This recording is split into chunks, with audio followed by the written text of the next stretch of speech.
રાત્રે એવું પૂછે તને કોટડી હું એ સમજણ પડી મેં કીધું છે ને મારી છાતી ગજગજ ફૂલે છે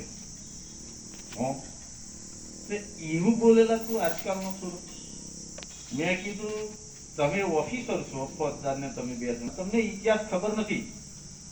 તમને આ ઇતિહાસ ની ખબર પડે તો તમે નોકરી છોડી દઈને જય નાયક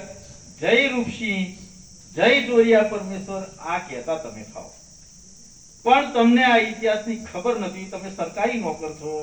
એટલે સરકારી કાયદા કાનૂન પ્રમાણે અને અહીંના સ્થાનિક આગેવાનો તમને જે ભૂસું ભરી આલેલું છે કે આ વીર પુરુષો જે છે ક્રાંતિકારીઓ છે એને અહીંના સ્થાનિક લોકોએ સરકારમાં બેઠેલા લોકોએ આ ચોર હતા કારણ કે અંગ્રેજોની દ્રષ્ટિએ તો એની સામે લડનારા આજે જો કે આજે સરકાર જે ચાલે છે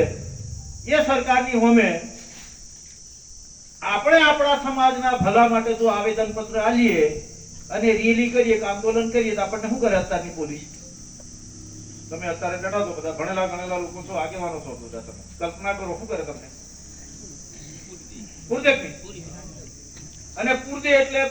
તો આપણા મું લખે દેશદ્રોહના ગુનેગાર સરકારી કામગીરીમાં દખલગીરી કરી 144 જાહેરનામાનો ભંગ કર્યો હે અને કદાચ તો આપણે હણસેલી કદાચ કોઈ હોમગાર્ડ વાળાનું બટન તૂટી ગયું કોઈ ગાડીનો કશો કાચ ભાગી ગયો એટલે સરકારી મિલકતને નુકસાન કરી સરકારી મિલકતને એને એકાદ કાગળિયું ફાટી જાય એટલે સરકારી મિલકતની લૂંટ કરી એટલે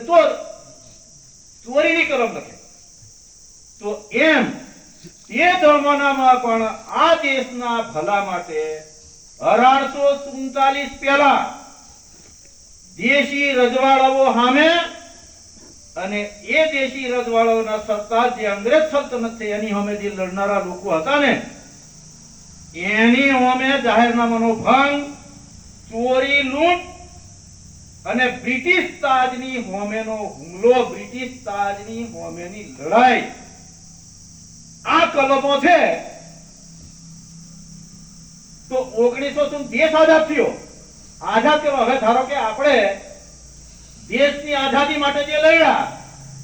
દેશ આઝાદ થયો પછી શું થયા હીરાભાઈ સ્વતંત્ર સેનાની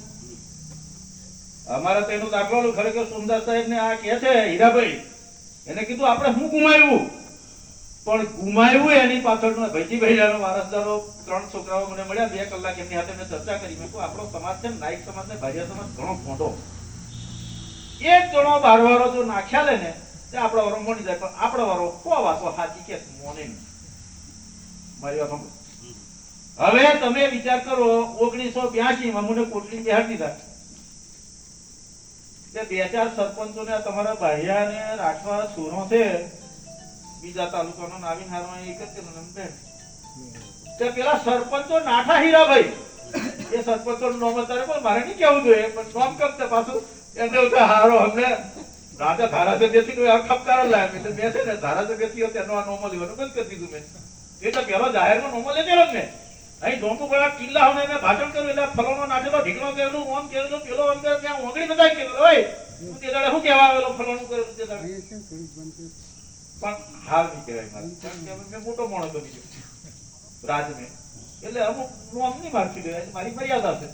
પણ કહેવાનો મતલબ તો કેવું પડે કે નહીં કે ભાઈ